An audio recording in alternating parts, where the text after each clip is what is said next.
Episode కోడలి సుదీర్ఘమైన ఆ కోడలు గారు ప్రెస్ మీట్ పెట్టడం, జవాబు లేని ప్రశ్నలు ఎన్నో ఉన్నాయి అని. అసలు ఏం జరుగుతుంది ఎపిసోడ్? అసలు కుటుంబాలన్నీ కూడా ఈ రకంగా మీడియాలోకి రావడాలు, అదొక పెద్ద చర్చల కింద రావడం, ఎవరికి నచ్చినట్లుగా వాళ్ళు దాని మీద ప్రస్తావన చేయడం, ఇది ఈరోజు ఎపిసోడ్లు కాదు, చాలా చాలా చాలా మంది రాజకీయ నాయకుల కుటుంబాల్లో జరుగుతున్న అంశాలు. కుటుంబాల సమస్య కంటే ఇక్కడ రెండు కోణాలు, కుటుంబాలు సెంటిమెంట్ నాతో ఆడుకుంటారని నిన్న మాజీ మంత్రి ఆయన జోగి రమేష్ నిన్న మాట్లాడారు. చాలా ఆవేదన, కోర్టు ఇదంతా ఆయన మాట్లాడుతూ వచ్చారు. అంటే వాళ్ళ మధ్య ఏదో వివాదాలు వస్తే దాన్ని మీరు వాడుకుంటున్నారు, ఇది ఆయన ఆరోపణ. దాని మీద ఆయన వసంత కృష్ణ ప్రసాద్ పేరు కూడా తీసుకొచ్చారు. వాళ్ళిద్దరు ఏదో కలిశారు, చూడండి నేను ఒక వీడియో వేశారు.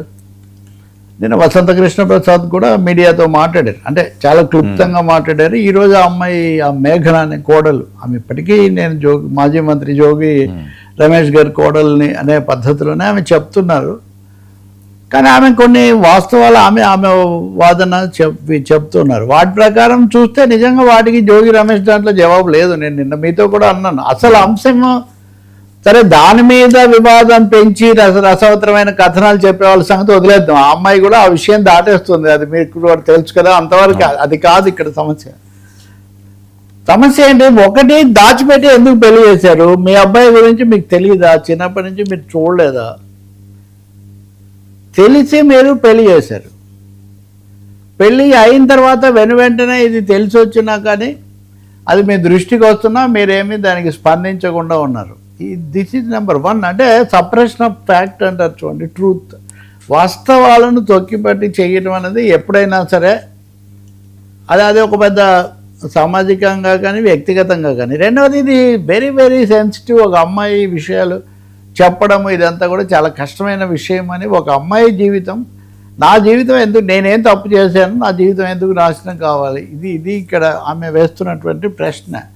కాబట్టి తెలిసి మీ పిల్లవాడి గురించి మీకు తెలిసే మీరు చేశారు అని. సరే, బయటకు వచ్చిన వీడియోలో ఆ అబ్బాయి కూడా వద్దన్నా కానీ బలవంతంగా పెళ్లి చేశారు అన్న పద్ధతిలో అతను మాట్లాడినవి కూడా కొన్ని కనిపిస్తున్నాయి. కాబట్టి ఈ ప్రశ్నకు లేదు. రెండవది, కట్నం కోసం వేధించారు. కట్నం ఇంకా ఇవి రావడం లేదు, ఆ భావాలు ఫీలింగ్స్ రావట్లేదంటే కట్నం ఎక్కువిస్తే వస్తాయన్న మాట కూడా వాడారు. సో కట్నం వేధింపులు మొదటిదే ఒక సమస్య అయితే, మొదటిదే చాలా చేయకూడని పని. అంటే మళ్ళీ దానికి తోడు కట్నము వీటి కోసం కూడా వేధించడం, అది వస్తే అంత సర్దుకుంటుంది అన్నట్టుగా చెప్పటం.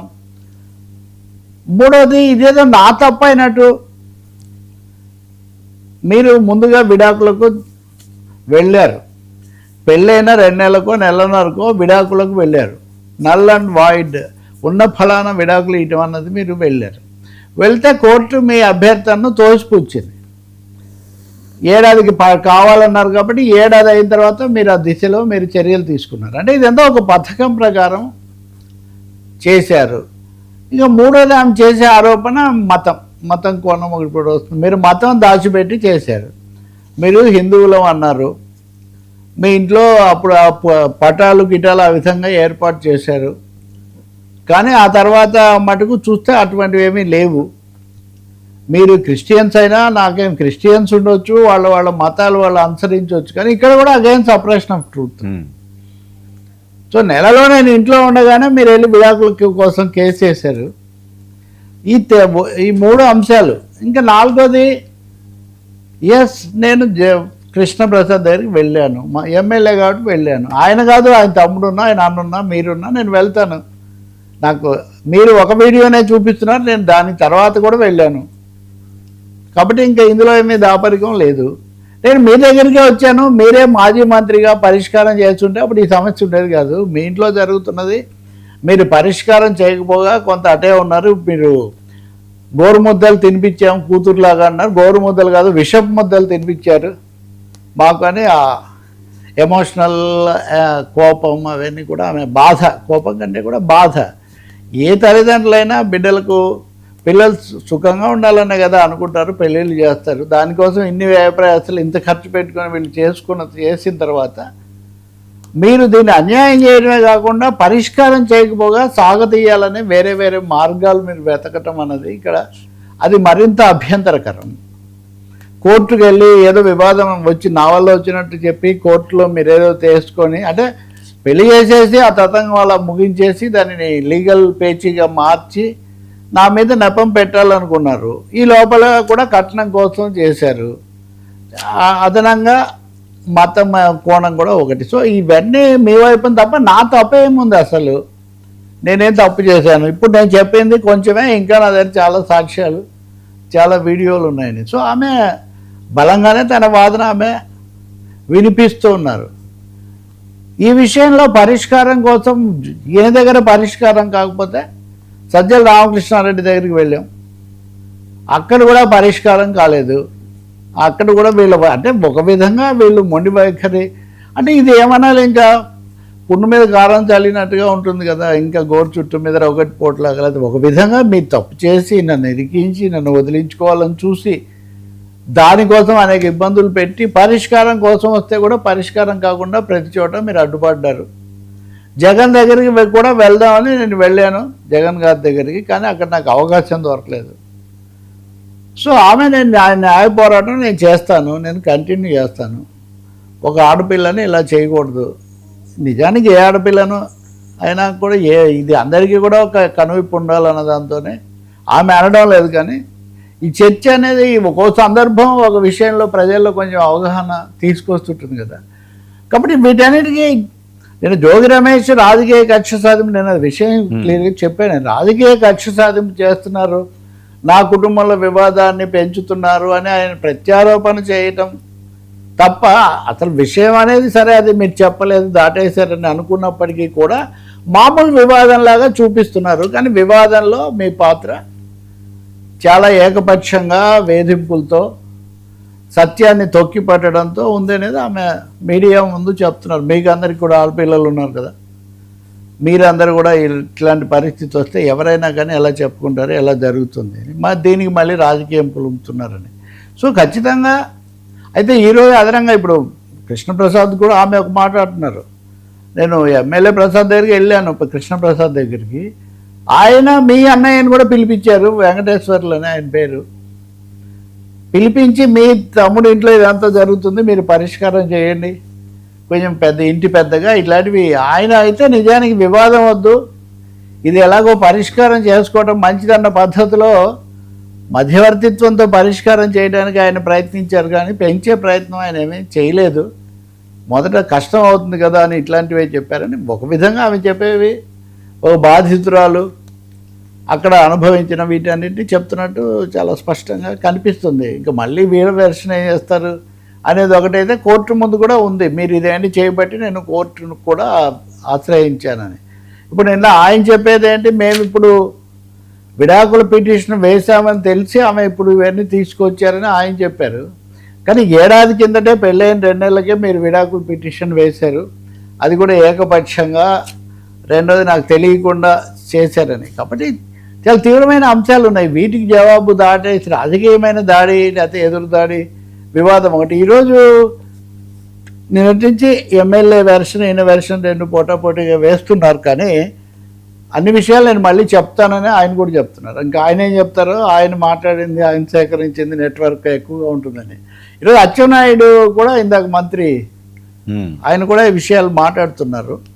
సో దీన్ని రాజకీయ స్వభావం లేదా రాజకీయ వివాదాల్లో బహుశా ఇది కూడా చేరే అవకాశం చాలా ఎక్కువగా ఉంది. మీరు అన్ని కుటుంబాల సమస్యలు ఎందుకు ఇలా అవుతున్నాయి, ఇదంటే నిజంగా దురదృష్టకరమైంది. రాజకీయాలకు పరిమితం కాకుండా ఒకవేళ నిజంగా ఏదైనా సమస్యలు ఉన్నా తప్పులు చేస్తున్నా వాటిని దిద్దుకొని తొందరగా బయటపడే బదులు ఇంకోటి కూడా ఉంది. ఇదంతా జరిగింది ఎప్పుడు 2025లో అధికారంలో ఉన్నప్పుడు కాదు, అధికారం కోల్పోయాక ఇంకా ఇప్పుడు అంటే దీన్ని ఇంకా ఊహించాలి ఎవరైనా కానీ. కాబట్టి ఖచ్చితంగా జోగి రమేష్ మళ్ళీ మీడియా సమావేశం పెట్టి చెప్తారేమో తెలియదు. కానీ మీడియా సమావేశాలు కోర్టులో పోరాటాల కంటే ముందు ఒక మానవీయ దృక్పథంతో వాస్తవికంగా పరిష్కరించాలి. దేన్ని ఈ రోజుల్లో ఎవరు దేన్ని దాటేయగలిగిన పరిస్థితి లేదండి. అంటే మామూలు వాళ్ళు కూడా అన్ని సాక్ష్యాధారాలు, వీడియోలు, లింకులు అన్నీ చూపిస్తున్నారు. కాబట్టి ఇప్పుడు నేను ఒక 3-4 ప్రశ్నలు చెప్పాను. ఖచ్చితంగా 3 ఒకటి చెప్పకుండా సమాచారం తెలిసి కూడా చేయటము, ఉండగానే విడాకులకు వెళ్ళటము, మతం కోణంలో కూడా సత్యాన్ని తొక్కిపట్టారు అనేటటువంటి ఆరోపణ, వీటన్నిటికి కూడా జవాబు చెప్పాల్సి దృష్టికి వచ్చినా కానీ పరిష్కరించకపోవటం. ఈ 4-5 అంశాలకు జోగి రమేష్ సందేశి చెప్పడమే కాదు, నన్ను అడిగితే పరిష్కారం చేసుకోవని న్యాయం చేయాలి. అంతకంటే ఇంకా, ఎందుకంటే కొన్ని ఘటనలు కొన్ని సందర్భాలు చూస్తున్నాము, ఇలాంటివి కొంచెం బాధాకరమైన పద్ధతిలో పరిష్కారం కావడం, దురదృష్టకరమైన మలుపులు తిరగటం, ఇవి ఎవరికి మంచిది కాదు, ఏ కుటుంబానికి ఎవరికి కూడా. రాజకీయాలు ఈరోజు మొదలవలేదు, ఈరోజు అయిపోవు. కాబట్టి కలగపులగం చేసేసి దీని ద్వారా లాభ నష్టాలు లెక్కేసుకోవడం ఏమాత్రం సరికాదు ఏ కుటుంబాన్నైనా. నేను నిన్న కూడా స్పష్టంగా చెప్పాను, ఈ సందర్భంలో అనవసరంగా పెద్ద పెద్ద కుటుంబాల పేర్లు తీసుకొని రావటము, లేకపోతే శాసనసభలో గతంలో చంద్రబాబు సతీమణి గురించినటువంటి దాన్ని పరోక్షంగా ప్రస్తావించడం, ఇవన్నీ బొత్తిగా అనవసరమైన అసందర్భమైనటువంటి విషయాలు. ఇంకొక మీడియాని గురించి ఆయన ప్రస్తావించారని నేను చెప్పాను. ఆ మీడియా అయినా ఈరోజు నిన్నంతా కూడా ఆయన కూడా చాలాసేపు దాన్ని చెప్తూనే ఉన్నారు. ఇంకా అది ఆయనకి ఎలాగో ఆయనకు ఉంది కాబట్టి వాళ్ళు చూసుకుంటారు. కాకపోతే ఈ క్రమంలో వాళ్ళిద్దరు బావమరుదులు అనే పద్ధతిలో ఆయన అన్నారని మళ్ళీ ఈయన కూడా దాన్ని స్వీకరించి చెప్పడం కొంచెం వింతగా విపరీతంగా ఉంది ఈ విషయం. మరి దురదృష్టకరంగా కూడా ఉంది. ఎంత తొందరగా ముగిస్తే అంత మంచిది. జరిగిన తప్పును సరిదిద్దుకొని కట్నం అని తీసుకోవడం అనేది మామూలుగానే పొరపాటు. కట్నాలనండి ఇంకోటేనండి, ఇలాంటి కేసుల్లో కూడా వాటికి నాకు ఎవరో చెప్పారు యాక్చువల్గా. అంటే నేను కూడా చాలా లైఫ్ చూసాం కదా, చాలా సందర్భాల్లో ఇలాంటి సమస్యలు వచ్చినప్పుడు పరిష్కారం చేయటము ఏదో చెప్పడం జరుగుతుంది. మాకు ఇంత ఖర్చు అయింది, మినిమం ఖర్చులు ఇప్పించటం, ఇచ్చిన వెనక ఇవి జరుగుతాయి. మాకు కూడా ఇంత ఖర్చు అయింది మీకేనా అనడంతో అది అసలు పరిష్కారానికి కూడా ప్రయత్నించలేదని ఆమె చెప్పేది. ప్రయత్నించి ఉంటే నిజానికి ఇక్కడ దాకా వచ్చేది కాదు కదా. సో పెంచుకోవడానికైనా పరిమితి ఉంటుంది. మరీ ఇంకా మామూలు వాళ్ళకంటే పదవుల్లో ఉన్నవాళ్ళు, బాధ్యతల్లో ఉన్నవాళ్ళు అనకూడదు, కానీ అదేవో కక్కుర్తిగా ముగించాలనుకుంటే అది చాలా సమస్య అవుతుంది. ఇంక ఇందులో వాళ్ళ మతాలు తీసుకొని రావటం, వాళ్ళు మతము వాళ్ళంటే మేము ఎవరు అమ్మాయి అంటుంది, మీరు క్రైస్తవులు అయితే నాకేమో అభ్యంతరం లేదు, కానీ చెప్పలేదు, దాన్ని నేను చెప్తూ